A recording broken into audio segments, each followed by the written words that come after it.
আপনি একটা ধর্ষককে ধরে ধর্ষকের মেডেল স্ট্যাম্প বরাবর গুলি করেন।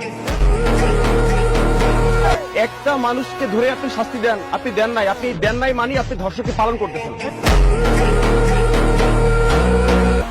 3-4 দিনের ভিতরে অনেক ধর্ষণ হয়েছে আমার দেশে, আপনি একটা ধর্ষককে ধরতে পারলেন না।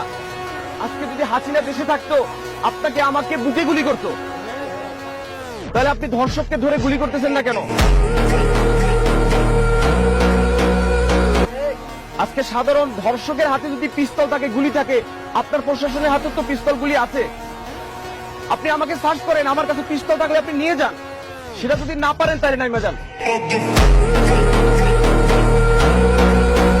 আপনি ধর্ষককে শাস্তি দিতে যদি না পারেন তাহলে আপনি চেয়ার ছেড়ে দেন, যে শাস্তি দিতে পারবে ওনাকে বসান। আমার দেশের মা বোন যদি নিরাপত্তায় না থাকে, আজকে আপনার মেয়েকে দর্শন করলে তো আপনি কান্নাকাটি শুরু করে দিতেন ভাই।